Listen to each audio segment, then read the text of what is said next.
नमस्कार, capital TV देख रहे हैं आप। मैं हूं आपके साथ पूजा। ब्रेकिंग नाउ में बड़ी खबर आपको बता रहे हैं।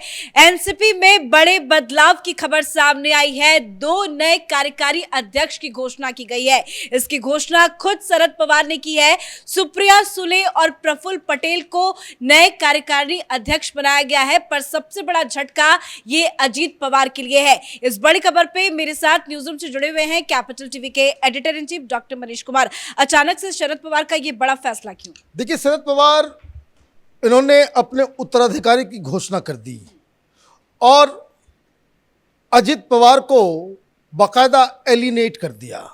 और जो खबर आ रही है वो ये कि एनसीपी के अंदर विद्रोह, वो उसकी सुगबुगाहट उसकी शुरू हो गई है। मतलब लोकसभा चुनाव से पहले पार्टी फिर ये जिस तरह से शिवसेना 2 फाड़ में बंट गई, एनसीपी का भी वही हाल होने जा रहा है।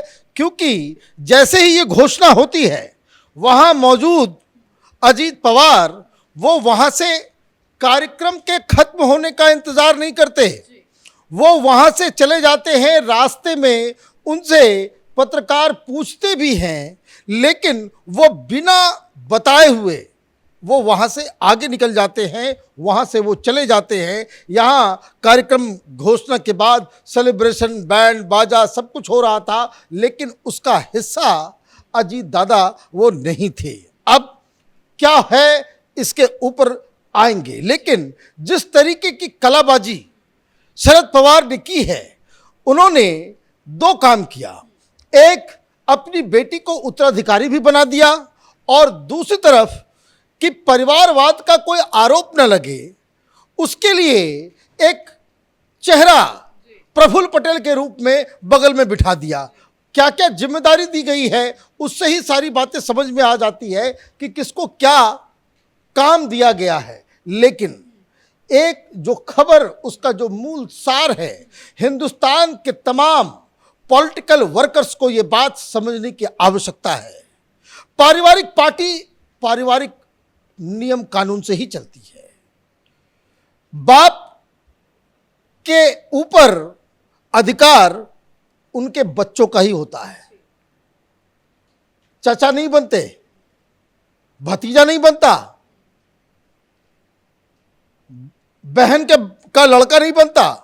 आप देश भर में जितनी भी पारिवारिक पार्टियां हैं, आप उसमें देखेंगे तो जो उत्तराधिकारी होता है वो बेटा या बेटी ही होती है। कितना शिवपाल यादव तांडव करते रह गए, इधर उधर हंगामा करते रह गए, लेकिन क्या हुआ? मुलायम सिंह यादव का उत्तराधिकारी कौन बना? अखिलेश यादव बने। तो आज उसी पार्टी को, उसी परिवारवादी मानसिकता को आगे बढ़ाते हुए शरद पवार ने अपनी बेटी को एक प्रोटेक्टिव जोन क्रिएट करके आपने उन्हें कार्यकारी अध्यक्ष बना दिया। अब भाई अजीत दादा तो नाराज है। नाराज नहीं होते तो वो बकायदा बाइट देते, वो कहते कि इस फैसले में मैं भी शामिल हूं। वो ये कहते कि कोई बात नहीं, बहुत अच्छी चीज है, ये हम लोग चाह भी रहे थे, तबीयत बहुत खराब रहती है, शरद पवार ने पहले घोषणा की थी। लेकिन जो अब खबर आ रही है, इसको जानने और समझने के लिए ये समझना जरूरी है कि एनसीपी के लीडर भले ही शरद पवार हों, लेकिन अजीत पवार वो कार्यकर्ताओं के बीच सबसे पॉपुलर लीडर हैं। अभी जितने भी विधायक हैं महाराष्ट्र के अंदर, उसमें ज्यादातर जो सपोर्टर हैं वो नए जितने चुन के आते हैं वो अजीत पवार के साथ हैं। अजीत पवार के साथ कौन नहीं है? वही पुराने लोग जो शरद पवार के स्टेपनी बनकर के राजनीति करते हैं, कार्यकर्ता जिनके पीछे नहीं है, जो मीडिया में चेहरा दिखाते हैं। और ये जो पूरा इलाका है वेस्टर्न महाराष्ट्र का, आप ये समझ लीजिए कि पूरा कोल्हापुर और सारे पूना से लेकर के ये जहां जो स्ट्रांग होल्ड है एनसीपी का, वहां अजीत पवार, उनका एक छत्र राज है एनसीपी के काडरों के बीच। तो आपने क्या किया? आपने काउंटर बैलेंस करने के लिए कि तुके अगर सीधे सीधी सुप्रिया सुले को, अपनी बेटी को वो अध्यक्ष बना दिए होते तो विद्रोह की संभावना। क्या जरूरत थी दो कार्यकारी अध्यक्ष की? दो इसलिए जरूरत पड़ी कि कहीं ऐसा ना हो कि सारे लोग इनकी बेटी के पीछे पड़ जाएं, इसलिए दो कार्यकारी अध्यक्ष और भी कई नाम को उसके साथ जोड़ा गया है। क्या क्या जिम्मेदारियां इन दोनों को? देखिए, जिम्मेदारी जो दी गई है सुप्रिया सूले की, उन्हें कार्यकारी अध्यक्ष बनाया गया है। साथ में महाराष्ट्र, हरियाणा, पंजाब महिला, युवा और लोकसभा में कोऑर्डिनेशन की जिम्मेदारी दी गई है। अब यहीं पे ट्रिक है, प्रफुल्ल पटेल को क्या दिया गया है? मध्य प्रदेश, राजस्थान, गोवा की जिम्मेदारी दी गई है और राज्यसभा में कोऑर्डिनेशन के लिए। भाई, एनसीपी मध्य प्रदेश में कितनी सीट जीतती है? मध्य प्रदेश में एनसीपी है भी क्या? क्या मध्य राजस्थान में एनसीपी है क्या? क्या गोवा में है? पहले हुआ करती थी, अब तो वो भी खत्म। तो मतलब ये कि खाना पूर्ति है। एनसीपी तो पहले जब ये बनी तो 3 जगह नजर आती थी, और एक और लक्षद्वीप को अगर हटा दे, वहां से फैजल साहब आते हैं एमपी बन के, वो एनसीपी के हैं। लेकिन जो मेघालय, बिहार और महाराष्ट्र, यही 3 जगह एनसीपी थी। तो बिहार में तारिक कन्वर चले गए वापस कांग्रेस पार्टी में, तो एनसीपी वहां भी खत्म हो गई, वहां अलग पार्टी बन गई। मेघालय में तो वहां भी एनसीपी खत्म हो गई। अब जो बचा है ये पार्टी मूलतः ये तो महाराष्ट्र की पार्टी है।